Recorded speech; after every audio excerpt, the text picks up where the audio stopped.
Have you ever wondered why, no matter where you fly, you're almost always on either a Boeing or an Airbus? It's not a coincidence.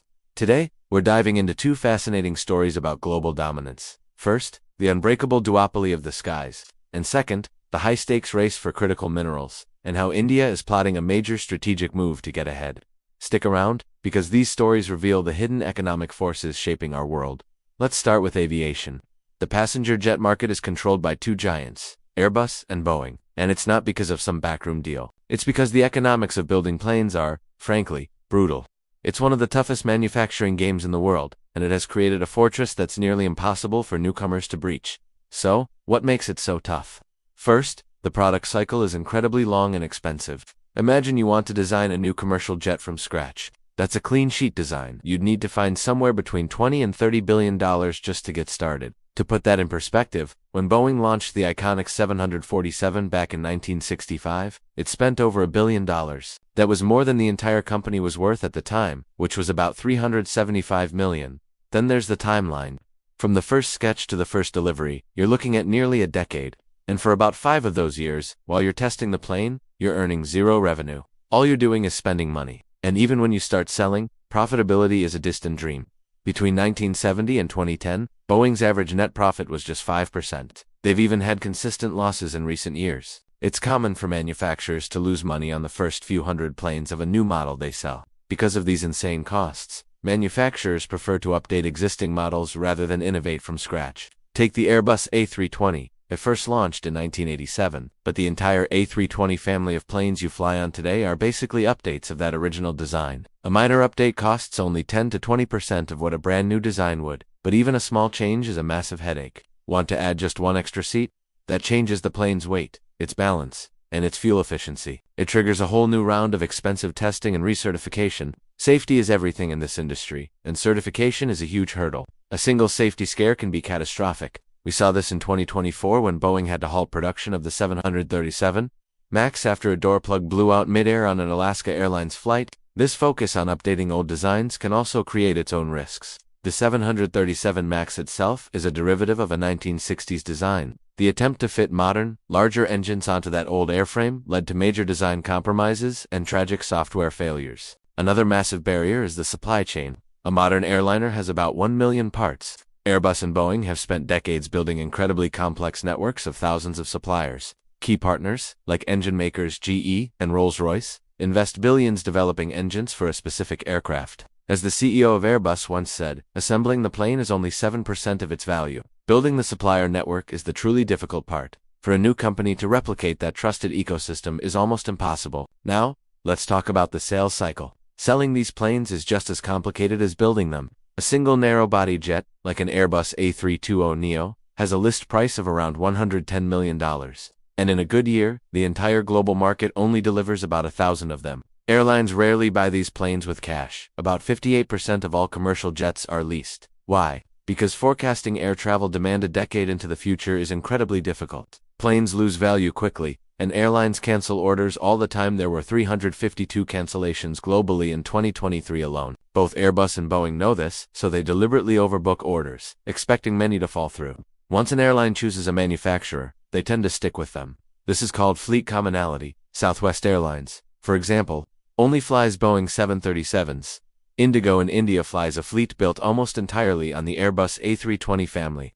This saves them a fortune on pilot training and spare parts, because the cockpits and systems can be completely different between models. This creates huge switching costs. A new jet would have to be phenomenally better and cheaper to convince an airline to switch. So, how did we get this duopoly? By the 1990s, after decades of consolidation, Boeing was the last major U.S. passenger jet maker, and Airbus, a consortium of European firms, was its only rival. Both have received massive government support, which is seen as a necessary, but not sufficient, condition for success. When COVID hit, the U.S. government even created a $17 billion loan fund specifically for Boeing, calling it essential to national security. But don't think they're friends. They compete fiercely. In the 80s and 90s, Airbus came out with the A320, the first commercial plane with full digital controls and better fuel efficiency. This put Boeing on the defensive and was a factor that contributed to them rushing the 737 MAX. With all its tragic consequences, by 2019, Airbus had officially overtaken Boeing as the world's largest aerospace company by revenue.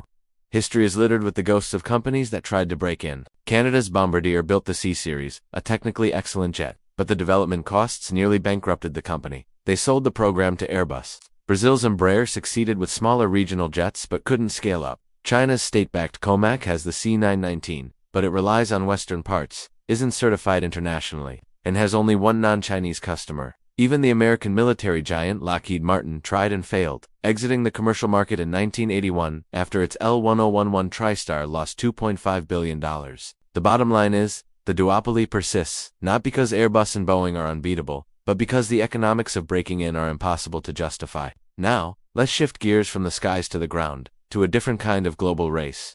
This one is for critical minerals, things like lithium, cobalt, nickel, and rare earth elements. These are the building blocks of the modern economy, as vital today as oil was in the 20th century. And just like oil, their supply chain is highly geopolitical. The critical minerals value chain is dominated by one country, China. But here's the twist. China's dominance isn't in mining the raw, or it's in the midstream, the processing and refining stage, where raw materials are turned into the high-purity stuff needed for batteries, magnets, and electronics. Consider the numbers for 2024. China processes over 90% of the world's rare earth elements and natural graphite, around 80% of its cobalt, and 70% of its lithium chemicals. This creates a strange situation where a country like Australia, which is rich in lithium, mines the raw ore, ships it to China for processing, and then has to buy back the high-value finished product. It's a state of economic and strategic dependency. This is where India sees both a massive vulnerability and a huge opportunity. Right now, India imports almost all of its lithium, cobalt, and nickel.